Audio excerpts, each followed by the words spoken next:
Hello and welcome to my review of Godzilla 2000 Bandai figure.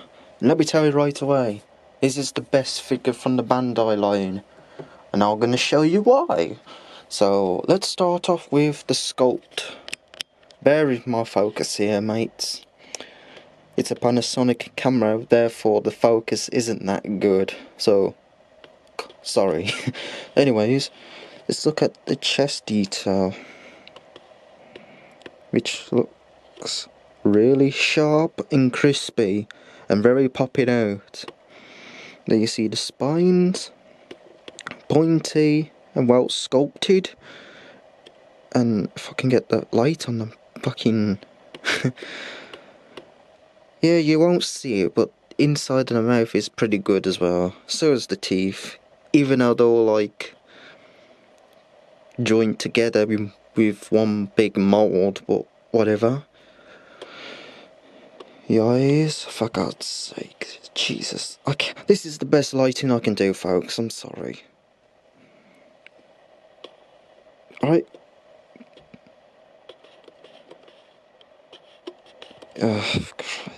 Whatever, let's move on. See the claws. Which look great. I'll go on and paint. I'll get into paint in a bit. Just bear with me. The feet.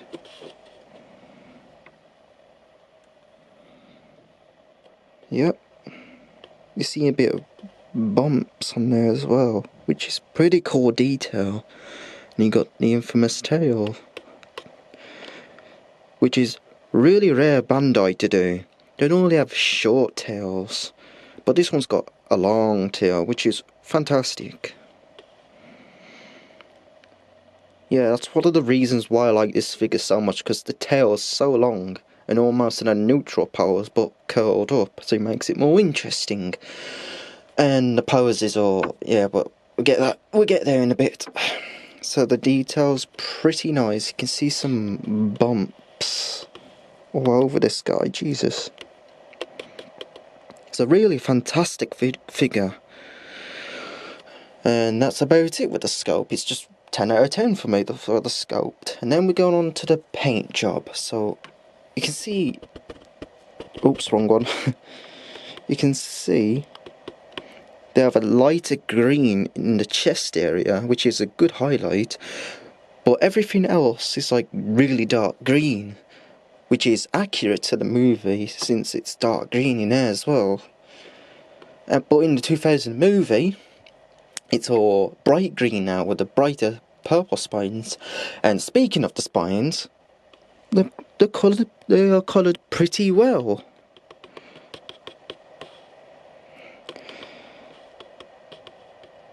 Yeah, damn.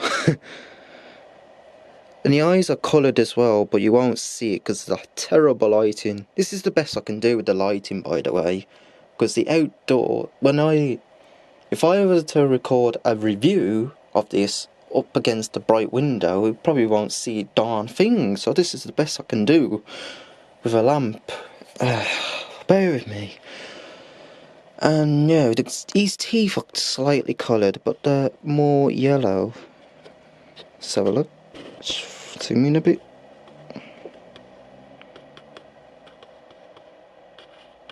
Yeah, it's slightly yellow.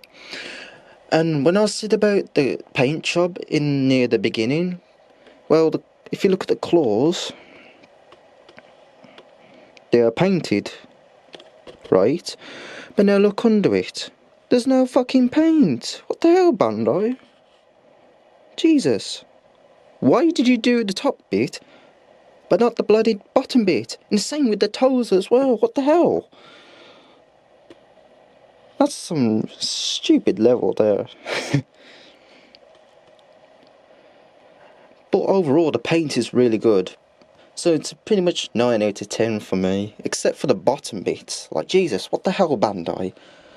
And some of the dorsals are not painted either, which doesn't bug me as much, but oh well. So yeah, it's a 9 out of 10 for me. Now for the articulations. This is where it really lacks. because there's only 4, believe it or not. There's the arm, there's the other arm, there's both, and there's the feet and legs, and that's it. I know some people hair dried this area to make it turn, but I'm not going to do that, just in case it breaks, because I like this figure too much. And yeah, it's not much with articulation, it's quite lacking really, but the detailing and the paint job mostly makes up for it. And the neutral pose, look at that. Look at the pose. It's neutral. Unlike with this arsehole over here, who's all limited with the posability. It's all battle started or something. Look at the fucking puny tail. Oh yeah, I'm comparing the figures, by the way. Yeah, and there's all like an awkward posture as well. But at least the under of the toes, under it, is painted, and the fingers as well. But that doesn't mean I like this figure more than that. I like this one more. So yeah, and the scale, by the way, if we've gone to this, right, the scale's pretty 6-inch-ish, very standard for any figures. But this one's slightly smaller than this one. So yeah, it's about almost it's just a tad a bit taller than the SH Monster Arts 54 Godzilla I got. Just a tad bit bigger. So yeah, I haven't got enough figures to compare the scales, but this is like the best I can do with. It's pretty normal sized, pretty good sized, decent. But I like it to be bigger as well, because I like my figures to be big. So yeah, if you can pick up this figure for a good deal, like over 20 quid or over $20 over whatever, wherever you are, English, I'm British, and I suck at English anyways. So yeah, it's a pretty good deal. Just pick it up. It's worthy of your money. And a funny story before I end this video. This guy, his arsehole over here, I didn't want him. How did I get him?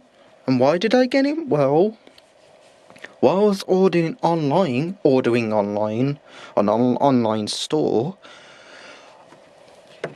the page on the store advertised this figure, but they sent me this figure instead, and I was furious about it. So yeah, a week later, after I got that in the mail, I got this. It came from Japan a week later. Speaking of the delivery, this is from London. And it took a week to get here, which is stupid. So yeah, at least this comes faster. So yeah, not to say I hate this figure, it's alright, it's decent. I just don't like the posing, that's all, and the puny ass fucking tail. So yeah, that's about it for the video. Get this guy, not this guy. Try get him for a good price. And yeah, that's about what to say. Hope you get this guy, and I'll see you later. Let me know if you want more reviews like this. If you want more reviews, I might do this one next. So I'll get in that rabbit hole another time. So yeah, see ya.